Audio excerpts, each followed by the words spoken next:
Da Fresh Morning.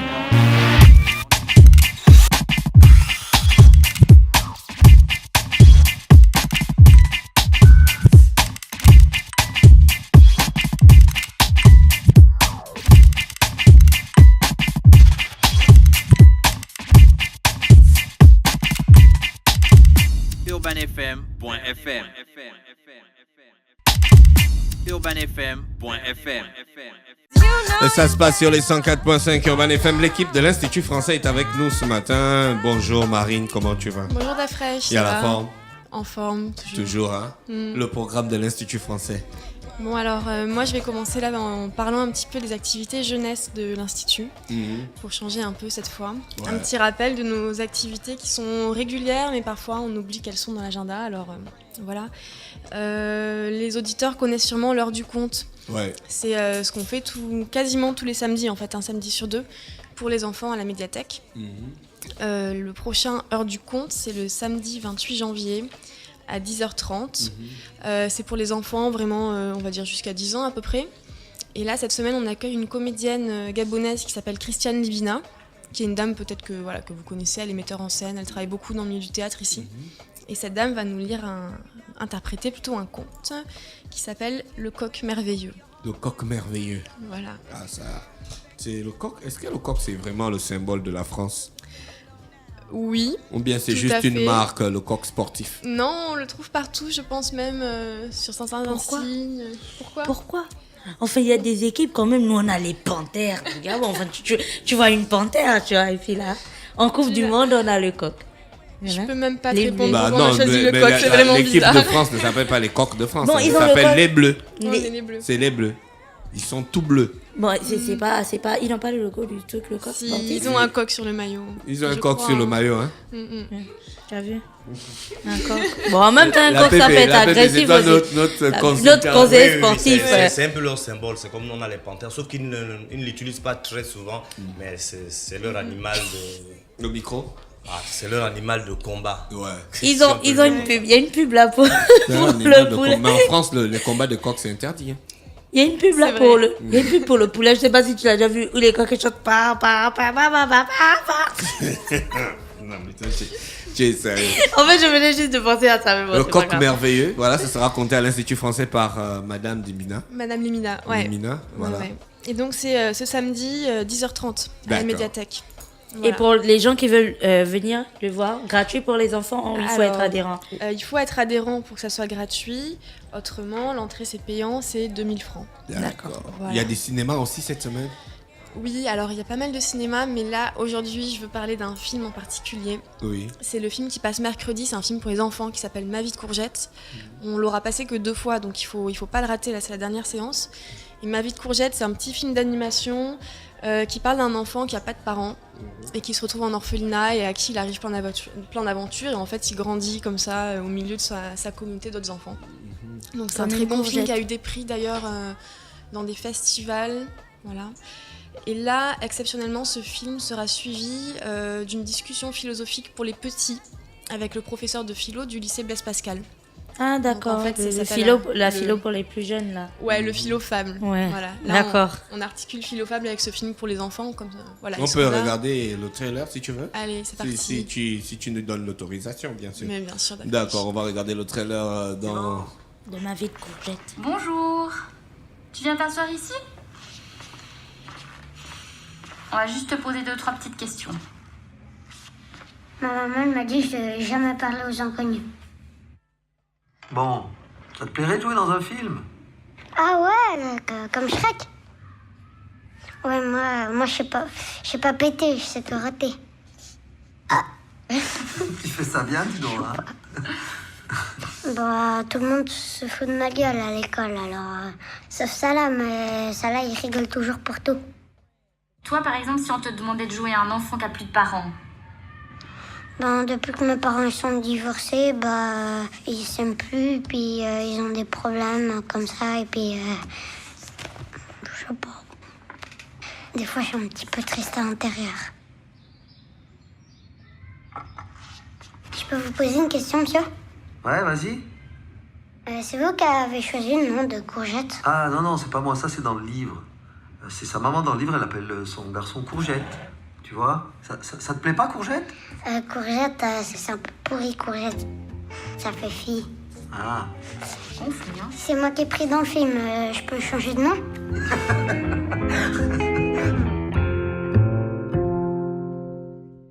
Bonjour madame. Les enfants, je vous présente votre nouveau camarade, Icar. Ah oui, pardon. Votre nouveau camarade, Courgette. Marine, est-ce que les dialogues ne sont pas un peu durs pour des enfants? Non, normalement c'est adapté. À partir de 6 ans, ils vont comprendre. C'est Ouais. pas pour les tout petits. Uh-huh. À partir de là, c'est bon. Puis ça parle de l'école quand même. Donc c'est un milieu qu'ils connaissent. Ils vont connaître un peu. Wow, c'est super intéressant, hein, ça a l'air, hein, Gina? Ça a l'air intéressant Ça a et l'air drôle. triste. Et un peu triste aussi, oui. Mais je suis sûre que, tu vois, les histoires des enfants, ils trouvent toujours le moyen de rendre ça joyeux à la fin. Donc c'est toujours des histoires qui finissent bien. Comme ça, ils ne partent pas traumatisés chez eux. D'accord, c'est Du quand, coup, les jours c'est de, ça. c'est quand les jours de... Alors là, de- il n'y a plus qu'une projection. C'est donc ce mercredi 1er février, 14h30. Oui, Et dans la foulée, il y aura le Philofab, donc cette discussion philosophique avec le professeur Daniel Pujol à 16h. Là, par contre, évidemment, le film est payant, c'est 2000-3000, mais le Philofab, c'est gratuit. d'accord, ok. Ça permet d'enrichir l'expérience du film en discutant. C'est Voilà. c'est combien l'entrée? 2000. 2000-3000. 3000 les enfants, 2000 l'accompagnant. Vous avez aussi le LBV Games, hein? On aura Ouais. Christian pour en parler ce matin, Ouais, ouais, d'accord? tout à fait. Il était déjà avec nous hier pour parler de son tournoi de FIFA 2017 sur PlayStation. Du côté de l'Institut français, c'est le 1er et le 4 février 2017 à l'Institut français à partir de 13h. Vous êtes venu accompagner? Il y a, avant de partir, le concours de Scratch. Sur Scratch. Ah oui, alors, ça c'est nouveau, c'est tout frais à l'Institut. Le Scratch de DJ. Non, le Scratch c'est le... Pardon, d'accord. le Scratch c'est le nom d'un logiciel de La fois, tu programmation connais le informatique. Scratch. Pas tout à fait ça. Ah. Moi, quand j'ai vu C'est Scratch, Hot je me suis dit, Scratch. on va envoyer Pharaon en Ah, formation. ouais. C'est un logiciel? De programmation informatique. En fait, on organise pour la première fois un petit atelier pendant les vacances scolaires pour apprendre aux enfants à programmer, à coder des jeux. Ah, d'accord. Donc, pour nous, les jeux, ça peut nous paraître un peu obscur, mais eux, ils voient très bien de quoi on parle quand on dit Scratch, créer un jeu sur l'ordi, en ligne, en réseau. Donc voilà, ça c'est un atelier de codage qui aura lieu à la médiathèque de l'Institut français du 20 au 24 février avec un animateur qui est professeur de mathématiques par ailleurs. Ah, d'accord. Voilà. Ça, c'est super, ça. Ouais. Pour faire les petits jeux qu'on joue sur les téléphones et tout ça. Ouais, tout à fait. Le Ils vont solitaire. apprendre à créer les jeux en fait. Ouais, le solitaire. Ton jeu là, c'est quoi? Candy Crush Saga? Non, quand on décroche quand même, je pense que ça va être un peu plus compliqué. Bah à si, faire. c'est un faux algorithme. Par contre, il y a le truc là, Quand tu vois, décroche, c'est un il y avait faux un algorithme. il y avait un jeu comme ça où il y a un gars il y a un truc qui mangeait. Pac-Man, c'est l'un Pac-Man, des jeux voilà, les ça plus c'est célèbres mythique. du monde. Voilà, ça par Pac-Man, exemple, si tu arrives à coder voilà. Pac-Man, Bah Pac-Man, c'est pas un codage super sympa, hein. mais C'est un c'est truc rangé, écarté. la vraie. Ah, arrête. Pac-Man, à l'époque de Pac-Man, et aujourd'hui, Pac-Man est dépassé des millions de fois. Mais ça reste un jeu mythique parce que vraiment, Pac-Man, comme le serpent sur un Nokia en 310. Le serpent, c'est un grand ça, truc, et c'est puis des ton jeux serpent devenait là. mythiques, hein. Quand tu es dans une salle d'attente et puis tu as le serpent, ben, tu vas même oublier que tu as Après, rendez-vous. on vous appelle, monsieur, c'est à votre tour. Et puis là, ton serpent se casse la gueule. Marie, tu es venue accompagner de monsieur. Xavier Bourgois. Bonjour Xavier. Et bonjour, enchanté. Comment tu vas? Ben, ça va bien, merci. Merci d'avoir accepté notre invitation. C'est mon plaisir. Xavier, toi, tu es photographe, c'est ça? Exactement. Ah, d'accord. Tu fais la photo depuis combien de temps? Alors, je fais de la photo depuis... Tu peux ajuster ton micro, tu peux, voilà. Je fais de la photo depuis à peu près toujours. Mais À peu près toujours, donc tu es né avec ça, quoi. Je suis un peu né avec ça, voilà. Mais je travaille vraiment depuis une dizaine d'années comme photojournaliste. Tu as parcouru combien de pays avec la photo? La dernière fois, on C'est avait quoi un un photojournaliste? photojournaliste, c'est un gars qui fait de la photo pour les journalistes. Ah, d'accord. C'est ça, non? Ouais, c'est ça. J'ai parcouru... j'ai vécu longtemps à Libreville. Je travaillais pour l'AFP ici. J'ai l'AFP travaillé avec ta famille. un peu partout en Afrique centrale, en Centrafrique, au Tchad, au Cameroun, au Congo, en Afrique de l'Est, au Kenya, en Somalie, au Moyen-Orient, dans pas mal de pays. Et maintenant, je vis en Asie, voilà, à droite, à d'accord. gauche. Tu vis en Asie en ce moment? Voilà. Et qu'est-ce qui t'a ramené à Libreville? Mais je reviens chaque année pour voir mes frères gabonais. J'ai quand même passé quasiment 7 ans ici. J'étais étudiant ici, donc Tu es un globe photo trotteur. Voilà, En fait. quelque chose comme Tu ça. fais des formations? Ça m'arrive, oui, quand on me le demande. Ouais. Mais là, actuellement, tu es venu pour un travail spécifique à l'Institut français? Eh ben, je suis venu pour présenter un travail sur lequel j'ai bossé pendant 4 ans avec mon collectif qui s'appelle Views et un autre photographe, Gauthier Demouveau. Tous les deux, on a beaucoup travaillé sur des courses cyclistes, notamment en France. On était équipiers du Tour de France et on a commencé à s'intéresser au cyclisme africain, qui était assez anecdotique il y a encore quelques années et qui a commencé vraiment à se faire valoir ici au Gabon avec la Tropicale Amissa Bongo, qui est la première course professionnelle d'Afrique. Et c'est assez exceptionnel parce que c'est peu couvert, il n'y a pas beaucoup de photographes, il n'y a pas beaucoup de journalistes. Donc c'était assez plaisant de travailler sur cette course un peu sans l'ombre des concurrents. Et au bout de plusieurs années, on est là avec une série photo qui parle de la tropicale, qui parle des coureurs africains et qui parle surtout de l'arrivée du premier cycliste africain sur les routes du Tour de France et du Critérium du Dauphiné. Donc voilà, et puis c'est aussi beaucoup de photos aériennes qui montrent le Gabon sous un angle un peu original, voilà, qu'on n'a pas tellement l'habitude de voir d'habitude en photo. Est-ce qu'on a aussi dans les photos que vous aurez des photos du Gabon? Donc on a les cyclistes, on a l'évolution de la course et tout ça. Est-ce qu'on a aussi des photos du Gabon? Parce que la tropicale traverse quand même tous les paysages. Voilà, je vous laisse la surprise, mais oui, comme je disais, c'est beaucoup de photos aériennes. Et ça, c'est quand même une chance assez incroyable comme photographe de pouvoir se retrouver pendant plusieurs jours dans un hélicoptère à survoler un pays comme le Gabon, qui est c'est un pays qu'il faut... Si forestier, c'est un pays qu'il faut mériter, le Gabon. Ouais. C'est pas forcément facile d'accès, donc beaucoup de photos. C'est vraiment... Je dirais que cette expo, c'est presque une excuse pour montrer une carte postale du Gabon. Il y a vraiment... il y a quelques beaux panoramas, on va dire. Voilà. La Pépé, toi, tu es dans la presse sportive. C'est le genre de personne avec qui tu dois travailler. Plus qu'aujourd'hui, les réseaux sociaux ont besoin de beaucoup d'images. Comment tu fais pour avoir les images pour ta page Facebook, la presse sportive? Mais je m'entoure des gars qui bougent aussi. Je m'entoure des gars qui bougent. Moi-même, je bouge beaucoup parce que, en général, on n'a pas beaucoup d'argent, donc on se fait un peu tout.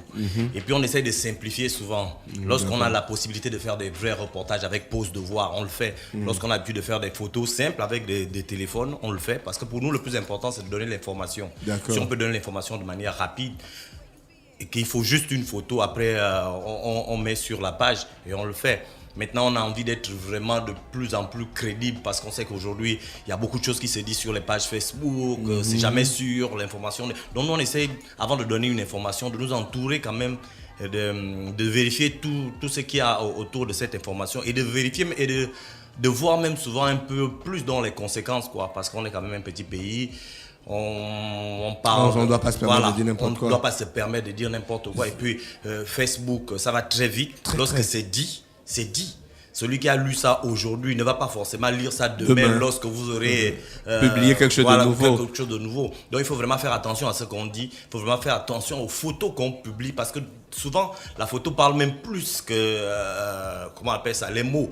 Et on sait au Gabon, les gars n'aiment pas beaucoup lire. Donc dès que le gars il a regardé la photo, pour lui, ce qui est dans la photo, c'est ça l'information. Donc si ta photo est un peu tendancieuse et que après tu n'as pas accompagné ça d'une autre photo qui peut équilibrer l'information, c'est fini, c'est perdu. Le gars il regarde la photo, il va au quartier, il va faire sa conclusion. Il fait sa conclusion. Xavier, il dit quelque chose de crédible parce qu'aujourd'hui, est-ce que les photographes de l'information, les photographes journalistes et tout ça ont encore le poids qu'ils avaient avant avec la qualité que les téléphones offrent aujourd'hui et la vitesse des réseaux sociaux?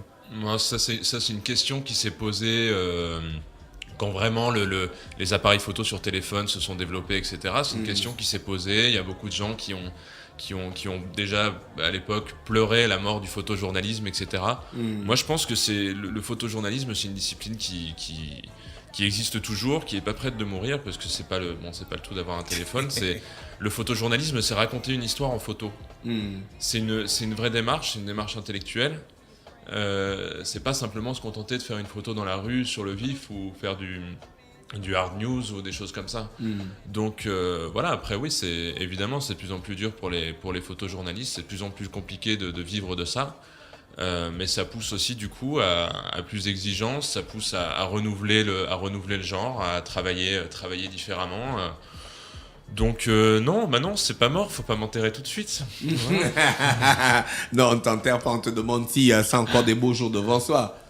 Et moi, je voulais demander, tu vas faire une exposition à l'Institut français, donc raconter un peu toute cette histoire. Est-ce que tu penses que cette exposition, c'est plus le public visé, est-ce que tu penses que ça va intéresser les Gabonais de venir voir et comprendre l'histoire que tu racontes à travers ces photos? C'est quand même 4 ans de travail. J'espère bien réussir à intéresser les Gabonais. Après, mes frères gabonais ont une particularité, c'est que ce qui les intéresse le plus, c'est le Gabon.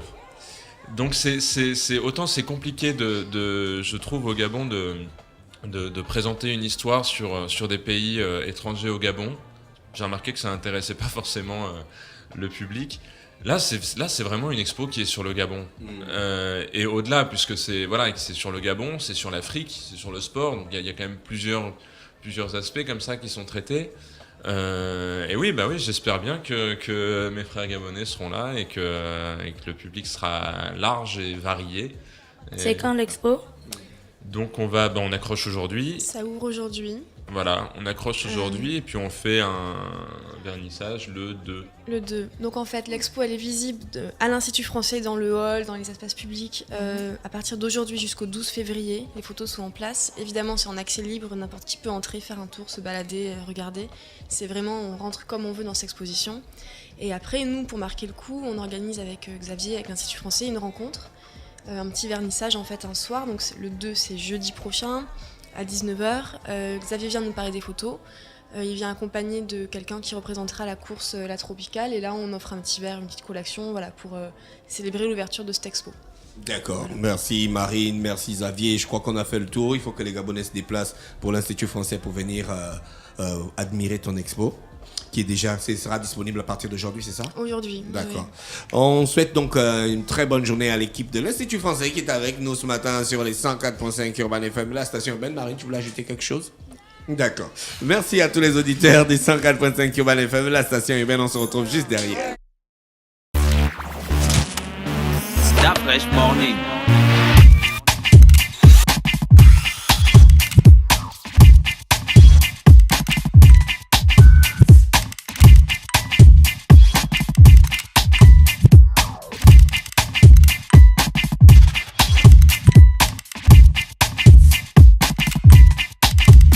UrbanFM.fm